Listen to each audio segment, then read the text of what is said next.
Bapak Ibu Saudara-saudara yang terkasih dalam Kristus Yesus, selamat pagi. Selamat bertemu kembali dalam sapaan firman Tuhan pada hari ini, Selasa tanggal 16 Februari tahun 2021. Sebelum kita membaca dan merenungkan firman Tuhan, marilah kita berdoa. Kasih karunia dari Tuhan Yesus Kristus dan damai sejahtera dari Allah Bapa kiranya menyertai kita sekalian. Amin. Firman Tuhan tertulis pada 1 Korintus pasal 10 ayat 3 dan ayat 4. Beginilah bunyinya. Mereka semua makan makanan rohani yang sama, dan mereka semua minum minuman rohani yang sama, sebab mereka minum dari batu karang rohani yang mengikuti mereka, dan batu karang itu ialah Kristus. Demikianlah firman Tuhan. Saudara-saudara, Bapak Ibu yang terkasih, tubuh jasmani kita ditopang oleh makanan dan minuman supaya kita bisa kuat dan bertahan hidup. Tubuh jasmani kita akan menjadi lemah dan tak punya kekuatan apabila tidak mendapatkan asupan makanan dan minuman yang cukup. Normalnya kita makan 3 kali sehari, pagi, siang, dan sore hari. Dan minum paling tidak 2 liter dalam 1 hari biar tubuh kita sehat. Menurut Abraham Maslow, ada 5 kebutuhan dasar manusia. Kebutuhan pokok, makanan dan minuman.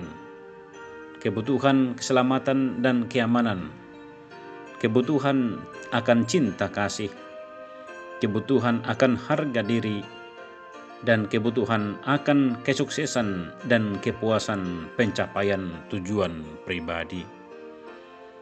Namun di balik kebutuhan dasar tadi, ada satu hal lagi, kebutuhan yang utama dan terutama dalam hidup kita, yakni kebutuhan rohani. Tubuh rohani kita pun membutuhkan makanan dan minuman yang cukup agar supaya dapat bertumbuh semakin kuat dan tidak mengalami kematian secara rohani.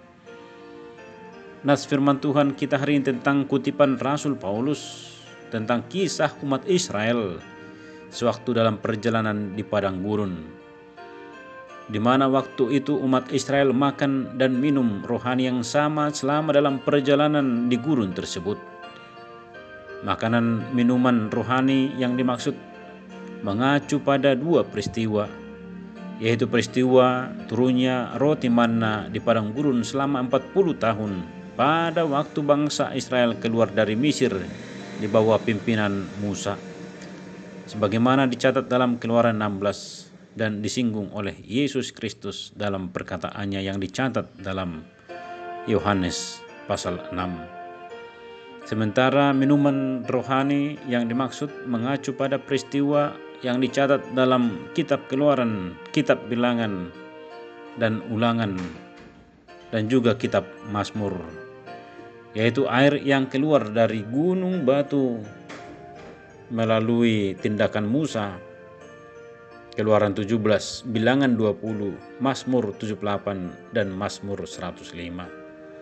Makanan rohani yang mengacu kepada manna adalah yang melambangkan Kristus sebagai suplai manusia batinia sehari-hari kita bagi perjalanan hidup kekristenan kita. Hal ini juga mengingatkan kita dalam setiap perjamuan kudus di mana roti adalah lambang tubuh Kristus yang kita yakini akan pengorbanan Kristus di kayu salib sebagai tebusan dan pengampunan akan dosa-dosa kita. Dan minuman rohani di sini mengacu kepada air hidup yang mengalir keluar dari batu karang yang terbelah, melambangkan darah yang mengalir keluar dari tubuh Kristus pada saat disalibkan. Pada saat kita merayakan perjamuan kudus di mana kita meminum anggur sebagai lambang darah Kristus yang tercurah untuk keampunan dosa umat manusia. Pada saat kita meminumnya, saat itulah kita mengenang akan kematian Yesus untuk keselamatan kita. Saudara-saudara yang terkasih, makan dan minum minuman rohani yang sama, artinya satu persekutuan di dalam Kristus dan tidak saling terpecah-pecah seorang terhadap yang lain. Kitalah persekutuan dari orang-orang yang telah diselamatkan. Maka makna sebenarnya dari kata persekutuan koinonia adalah bukan hanya sekedar berkumpul saja, tapi saling berbagi, saling merasa, saling mengasihi satu dan yang lain. Sama seperti Kristus mau berbagi tubuh dan darahnya untuk keselamatan kita. Gereja bukan sekedar organisasi saja, namun gereja merupakan kumpulan anggota yang menyadari bahwa mereka memiliki satu yang lazim di antara mereka yang hidup bersekutu mempelajari firman Tuhan. Apa perbedaan perusahaan dengan gereja? Dalam organisasi, kalau satu orang anggotanya mogok, paling-paling yang mogok itu di PHK, dicari orang lain untuk menggantikan, sebab banyak yang sedang antri untuk bekerja. Tetapi dalam gereja, kalau ada satu orang anggotanya mogok, maka kita akan usahakan supaya dia kembali. Kita berusaha memahami kesulitannya, kita akan mendoakan dia, kita akan menolong dia, kita akan besuk dia, kita akan turut simpati kepadanya sampai ia kembali giat di dalam Kristus. Itulah makna makan dan minum rohani secara bersama-sama. Apa yang dialami sama kita, kita juga turut mengalami hal yang sama. Oleh karena itu mari peduli satu terhadap yang lain, saling mengasihi, saling melayani, saling membantu menanggung beban, saling mengampuni, saling mengaku dosa, dan saling mendoakan, saling menasihati, juga saling menghibur. Kiranya renungan hari ini mempererat setiap kita yang rindu akan kesatuan dalam persekutuan. Dengan kesatuan kita akan kokoh, kuat, dan tak tergoyah. Mari ingat akan Bhinneka Tunggal Ika, bersatu kita teguh, bercerai kita rubuh. Amin. Tuhan yang Maha Baik, terima kasih pada pagi hari ini Engkau kembali membuka mata jasmani dan mata rohani kami sehingga dapat melihat kembali dunia yang begitu indah atas ciptaan-Mu.